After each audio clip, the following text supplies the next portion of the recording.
Yo, what's up guys? We're here na at Bacolod City. I forgot all my GoPro devices. I forgot the case, I forgot the rubber case. So this one will be useless.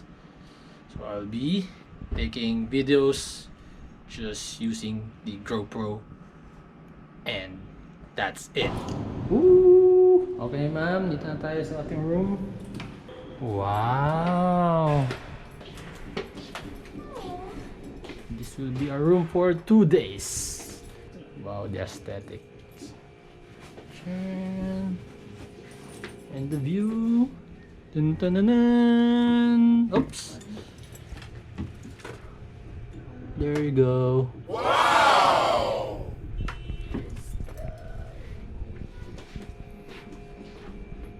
House rules. Okay.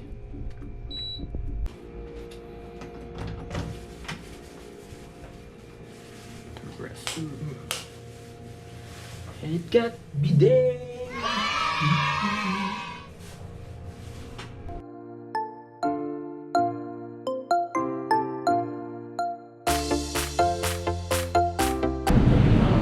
So one of the things that Bacolod is most famous for is their chicken inasal. So right now, before we go to the ruins, we're gonna try our very first chicken inasal at Masskara Chicken Inasal.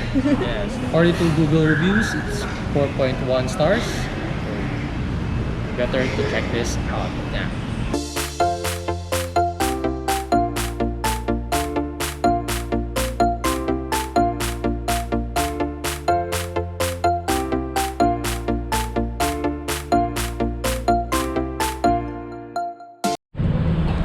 Done with the late lunch.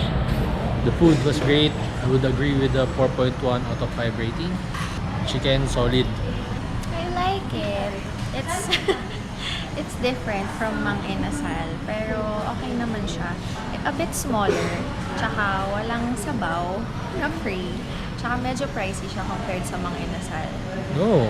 Yeah, kasi ito 90 pesos, wala pang rice. Sa Mang Inasal, like 100 plus. Tapos only rice na. Siyempre wala naman akong other point of comparison aside from Mang Inasal. Okay, noted.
Good thing there's Grab here in Bacolod. Day 2. Okay, so we're at the penthouse of the condominium. Swimming. Yung dalawa namin kasama tulog pa. Ah, lamig.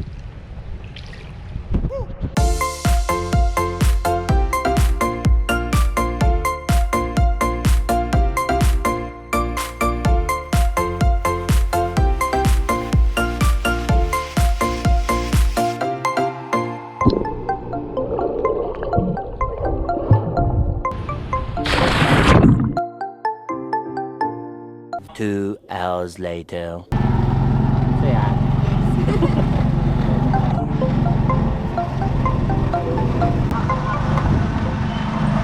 Vlog squad! Sarap. Wala akong masabi, basta masarap siya. We ordered laing, we ordered lechon kawale, and shrimp in lemon butter. Tapos masarap lahat. Yun lang masasabi ko. Also, it's very inexpensive compared to other dampas in Manila. Parang dampa kasi yung setup niya here. So, may cooked food pero most of the food papaluto mo. Yun. 600 plus lang yung binayaran namin for all of that. Tapos ang dami pang serving. So, masarap na, mura pa. Love it! We're now here at Negros Museum. Cost 100 pesos per head.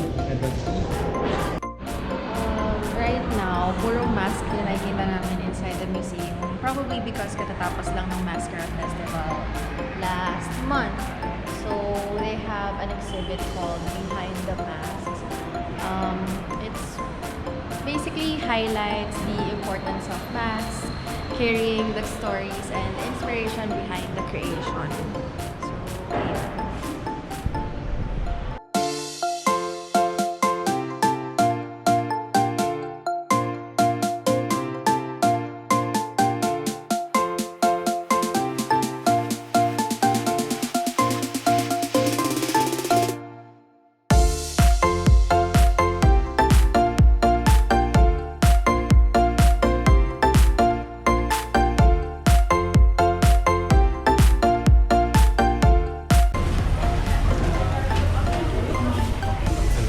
Like a flat copia.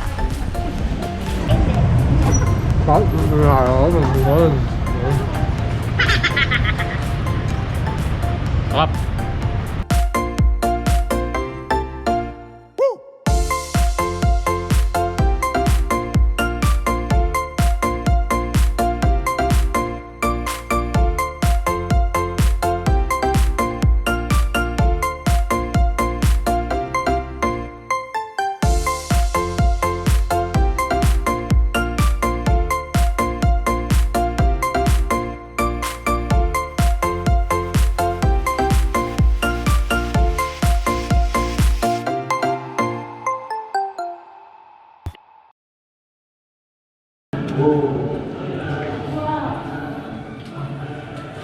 There's light.